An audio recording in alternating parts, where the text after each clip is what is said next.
bagaimanapun bahasa internasional, bahasa Inggris tetap harus dipelajari. Makanya kalau ke anak-anak saya Pak, saya ngajarkan, saya bikin aturan di rumah. Kalau mungkin Bapak Ibu sempat mampir ke rumah saya, setiap hari Senin sampai Jumat itu semua anggota keluarga di rumah saya kalau berkomunikasi harus pakai bahasa Inggris. Jadi kalau satu kata selain bahasa Inggris denda 10.000 Pak. Saya bikin aturan seperti itu. Siapapun, kalau Sabtu Minggu baru bebas pakai bahasa apa aja. Karena saya di rumah kan Sabtu Minggu Pak. Jadi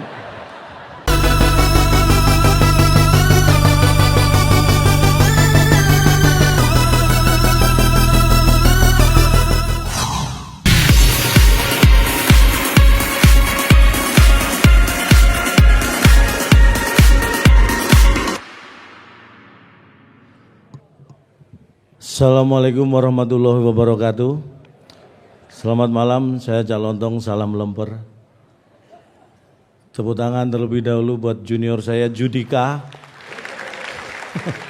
Junior secara usia, secara kemampuan saya yang junior. Judika, when man loves a woman, kekuatan cinta selalu ada. Dan saya yakin karena kekuatan cinta kepada negeri dan juga rakyat Indonesia, maka ada penghargaan Ahmad Bakri, luar biasa. Semua terlahir karena cinta. Karena itu ketika saya dihubungi panitia, saya tanpa ragu-ragu saya jawab, siap, saya hadir di penghargaan Ahmad Bakri. Saya nggak mikir honor Pak Abu Rizal. Saya nggak mikir bayaran, serius. Karena yang mikir kan panitia Pak. Saya akan tinggal terima gitu. Itulah kekuatan cinta. Dan saya senang sekali karena saya sempat membaca ini. Saya ini bangga sekali. Ke-16 nih, mohon maaf, betul Pak ya. Penghargaan Ahmad Bakri yang ke-16 saya bisa hadir di sini ini sangat membanggakan. Walaupun saya juga agak sedikit kecewa Pak Abu Rizal. Kenapa baru ke-16 ini saya diundang gitu. Padahal saya sudah siap sejak ke-10 Pak. Tapi tidak apa-apa, inilah kebanggaan saya.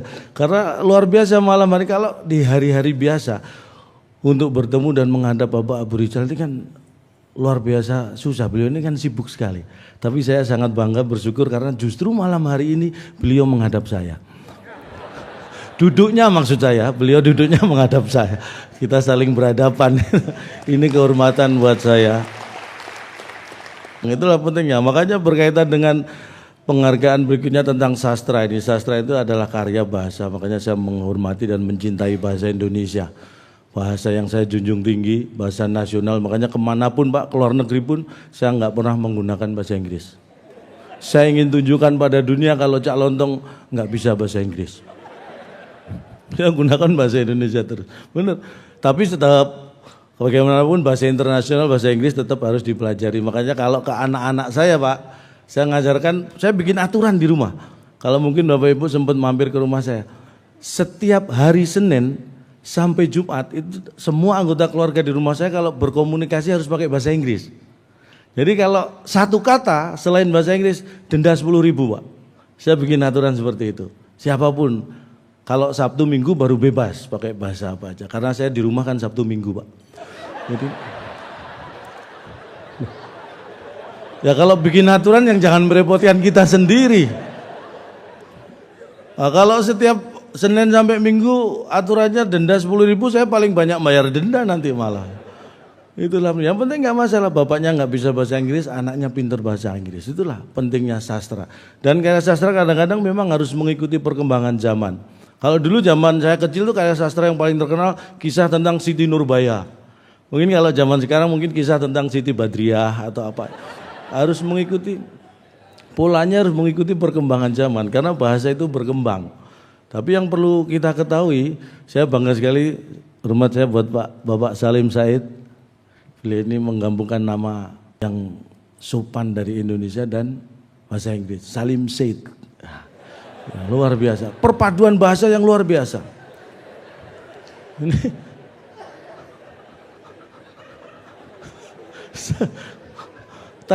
Bapak Ibu baru tahu kan, baru sadar kan?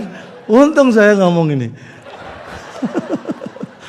Beliau ini luar biasa. Dan juga junior dari Bapak Salim Said yang malam ini juga akan mendapat penghargaan, Mbak Ayu Utami.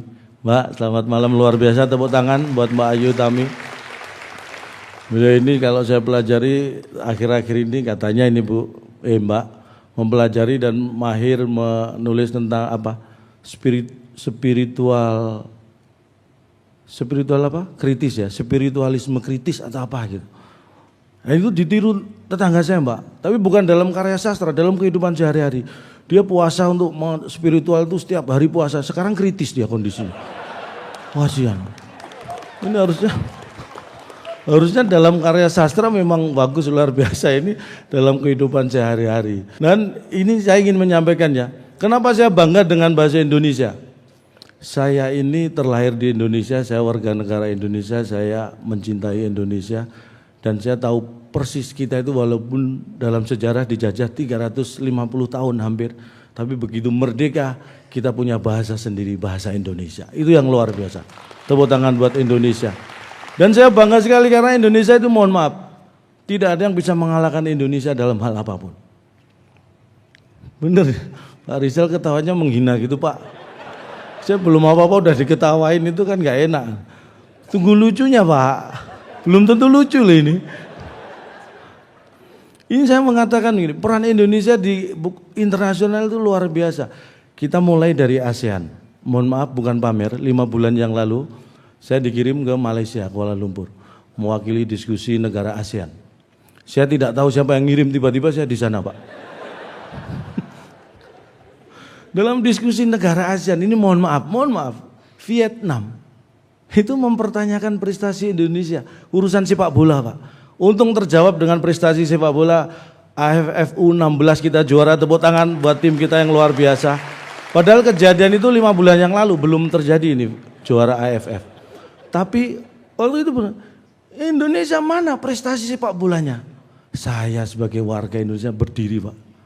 Saya katakan, jangankan negara ASEAN, negara di dunia ini mana? Sebutkan. Satu pun negara tidak boleh sombong soal sepak bola terhadap Indonesia. Brasil juara dunia 5 kali, silakan, nggak masalah. Jerman 4 kali juara, boleh.